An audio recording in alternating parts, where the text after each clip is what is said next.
같이 읽겠습니다.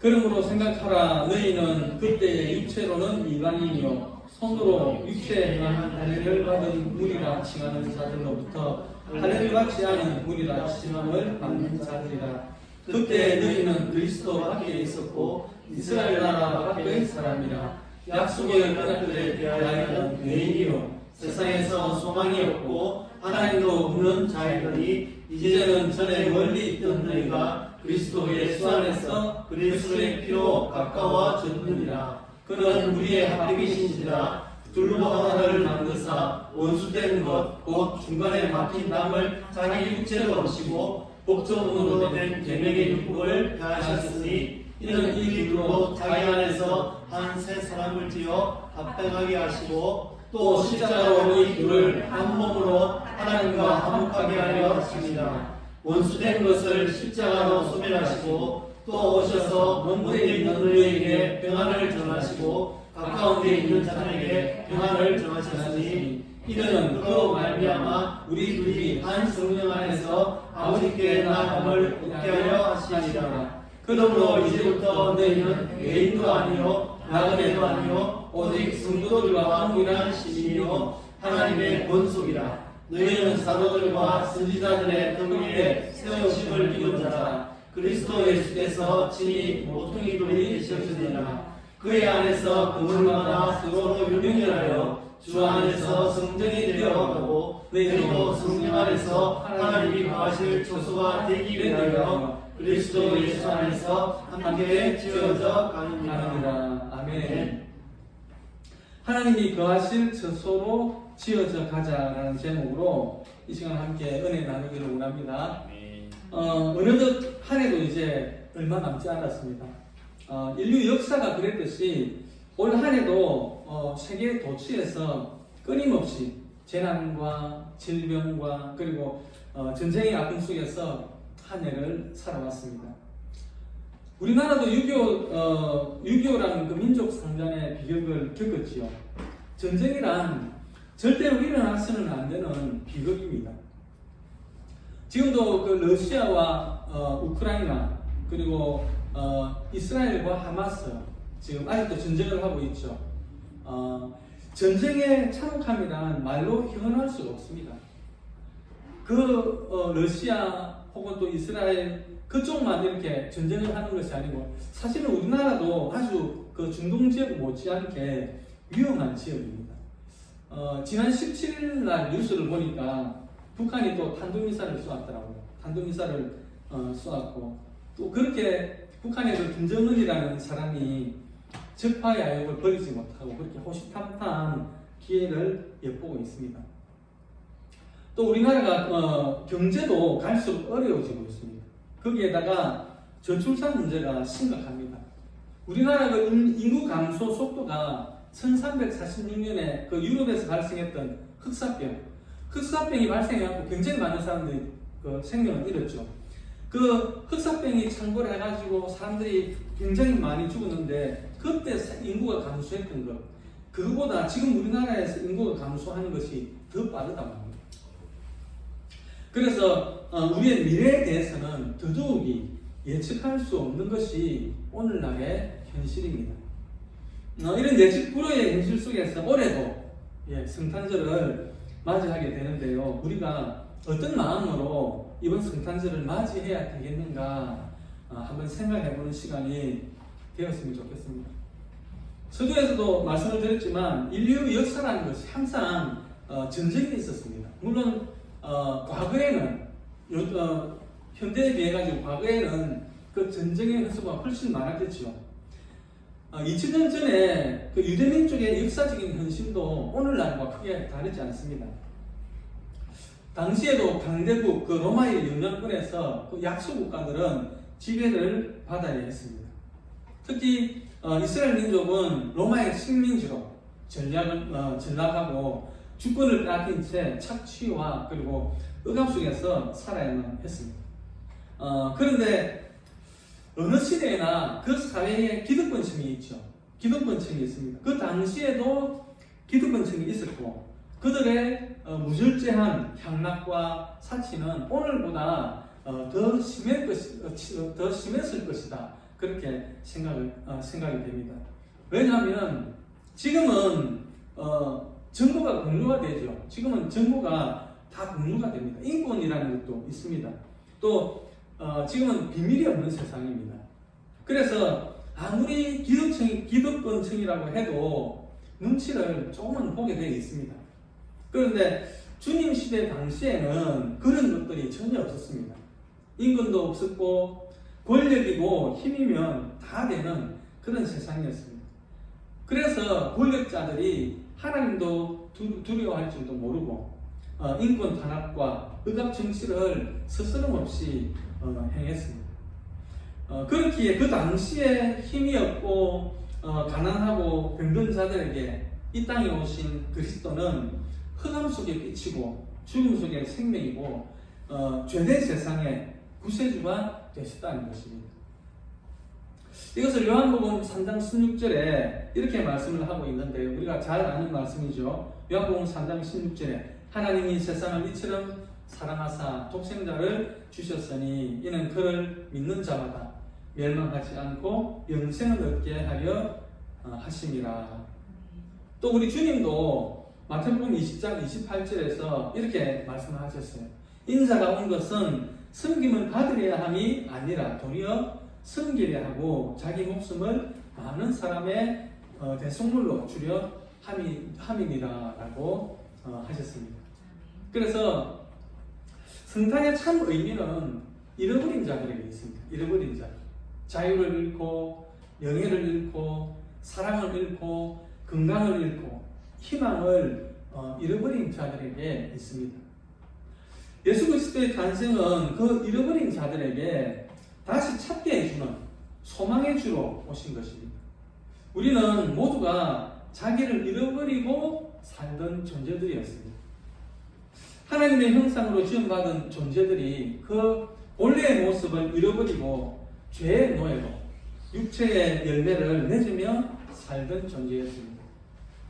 갈라디아서 5장 19절 말씀 한번 볼까요? 갈라디아서 5장 19절부터 21절까지 말씀인데요. 우리 같이 한번 읽어보겠습니다.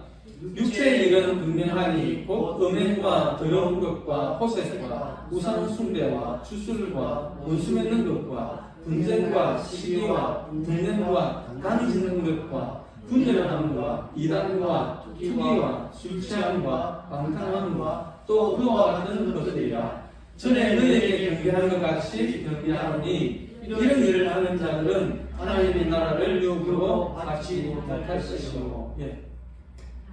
사람들이 죄의 노예로 살아가기 때문에 자기를 돌아보기보다는 남을 미워하고 자기의 무능을 탓하기보다는 이웃과 사회를 원망하고 또 자기의 허물과 죄를 보기보다는 남의 허물과 단점만 보면서 살아가는 것입니다. 이 모두가 다 하나님의 형상을 잃어버렸다라는 증거들입니다. 그래서 오늘 본문 에베소서 2장 11절 앞소절에 보니까요. 그러므로 생각하라 그랬습니다. 그러므로 생각하라. 무엇을 생각하는 것일까요? 자기 자신을 생각해 보라는 것입니다. 내가 어떤 사람인지를 생각해 보라는 것입니다. 주님의 성탄을 올바로 맞이할 수 있는 사람들이라면 자기를 바르게 생각할 줄 아는 사람이어야 하겠습니다. 나는 어떤 사람이었습니까? 오늘 본문 말씀을 보니까요. 우리는 다 이방인이었고 언약의 약속 밖의 사람들이었습니다. 세상에서 소망이 없고 하나님도 없는 자들이었습니다. 그러한 신분에 있던 우리들이 이제 예수 그리스도의 피로 말미암아서 하나님의 거룩한 자녀들이 되었다라는 것입니다. 얼마나 감격스럽고 또 감사한 일입니까? 예수님이 이 땅에 오심으로 우리의 신분을 바꾸어 놓았습니다. 오늘 아침에도 우리가 집사님의 간증을 들었는데 이렇게 사람들 간증하시는 분들의 간증을 들어보면 사업에 실패하고 그리고 자포자기하면서 살던 사람들이 예수님을 만나고 나서는 인생을 예찬하는 사람들이 되는 모습들을 우리가 간증을 통해서 이렇게 들을 수가 있습니다. 막달라 마리아와 수가성의 여인과 같은 여인들이 예수님을 만나보는 예수님을 증거하는 전도자들이 다 되었습니다. 그러므로 성탄에 오신 주님은 잃어버렸던 우리를 되찾게 해줌으로써 새 인간의 모델로 오셨다라는 것입니다. 성탄에 오신 주님을 통해서 우리는 새 사람의 모델을 보게 되었습니다. 누구를 모델로 삼고 사느냐 하는 것은 매우 중요한 일입니다. 우리가 어렸을 때 선생님이 제일 훌륭한 사람, 물론 사람들마다 다르겠지만 선생님이 제일 훌륭한 분인 줄 알았습니다. 그런데 살다 보니까 선생님이 제일 훌륭한 분이시던가요? 물론 그런 분들도 많겠지만, 그런데 살면서 보니까 선생님이 가장 훌륭한 분이 아니더라는 것이죠. 선생님들에게도 나의 모든 것을 걸고 따를 만한 것이 없음을 발견했습니다. 그러면서 실망도 하고 좌절도 했습니다. 더더욱이 나의 모든 것을 바쳐서 그분을 위해서 내 사랑 전부를 주어야겠다는 사람을 발견하지 못한 채 오늘까지 살아왔는지도 모릅니다. 그러나 이 땅에 오신 주님 때문에 그 모든 것이 바뀐 사람들이 많이 있습니다. 오랜 방황의 시간을 끝내고 새 사람의 모델이 되시는 예수 그리스도를 만난 사람들이 굉장히 많습니다. 저도 그 중에 한 사람이고, 또 여러분들도 사연은 다 다르겠지만 예수 그리스도를 만나기 때문에 이 자리에 다 계신 줄로 압니다. 만약에 예수님이 사람의 몸을 입고 이 땅에 오시지 않았다면, 십자가를 지시지 않았다면 어떻게 되었을까 생각을 해보니까요, 참 앞이 캄캄하고, 저도 무엇이 되어져 있을까 이렇게 생각을 해보니까 참 놀랐습니다.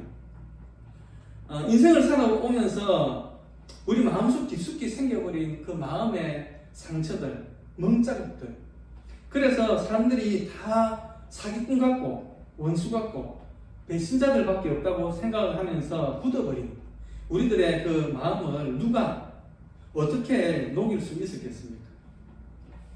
여러분, 주님만이, 주님 안에서만이, 주님 안에만이 새 사람이 되어져 갈 수 있는 것입니다. 에베소서 2장 15절 말씀 우리 한번 볼까요? 에베소서 2장 15절 말씀 같이 한번 읽겠습니다. 법조문으로 된 계명의 율법을 해하셨으니 이는 이 둘로 자기 안에서 한 새 사람을 지어 화평하게 하시고, 중간절에 보니까요, 이는 이 둘로 자기 안에서 한 새 사람을 지어 화평하게 하시고 라고 했습니다. 자기 안에서 새 사람을 짓는다라고 했습니다. 하나님의 본래의 형상대로의 새 사람은 그리스도 안에서만 지어 나갈 수 있다라는 것입니다. 그리스도를 떠나서는, 그리스도 없이는 새 사람이란 기대할 수 없다라는 것입니다. 아무리 제도를 바꾸고 법을 고치고 사람을 바꾸고 봐도 예수 안에서 그로 말미암아 새롭게 지음받지 않고서는 새 것을 기대할 수 없다는 것입니다. 그러므로 새 사람이란 예수 그리스도 안에서 날마다 지어져 가는 사람들입니다. 다시 말하면 예수 그리스도와 함께 생각하고 계획하고 행동하는 그 사람, 그것이 곧 새 사람의 모습이다라는 것입니다. 예수님이 없는 일체의 행동, 거기에는 새로움의 역사는 없습니다. 구태의인만 있을 뿐입니다. 우리 에베소서 2장 22절 말씀도 같이 한번 보겠습니다. 같이 읽겠습니다. 너희도 성령 안에서 하나님이 거하실 처소가 되기 위하여 그리스도 예수 안에서 함께 지어져 가느니라. 새 사람은 성령 안에서 예수 그리스도와 함께 지어져 가는 사람들임을 알아야 하겠습니다. 그렇기 때문에 우리는 이제 이러한 혼탁하고 어두운 세상에서도 희망을 가지고 살 수 있는 것입니다. 모든 것을 새롭게 하실 능력의 주께서 우리와 함께 계시고 역사하고 있음을 깨달았기 때문입니다. 우리는 비록 현실적으로는 어둠도 있고 죄악도 흉폭해가는 나날을 살고 있지만 이러한 역사 속에서도 우리의 영원한 새 사람의 모델로 오신 예수 그리스도께서 새 역사를 만들어가고 있다는 사실을 믿고 있기 때문에 실망할 필요가 없습니다. 그런 의미에서 이 땅에 오신 주님이야말로 영원한 인류의 소망이라는 말씀입니다. 어느 날 주님은 만왕의 왕으로 다시 강림하셔가지고 보라 내가 만물을 새롭게 하노라 라는 음성과 함께 새하늘과 새 땅을 우리에게 보여주실 날이 있을 줄로 믿습니다. 내일은 우리 주님이 오신 기쁜 성탄절입니다.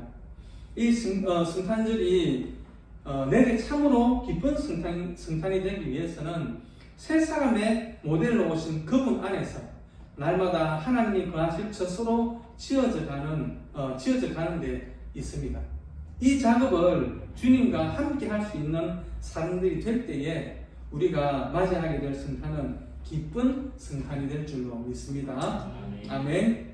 제가 기도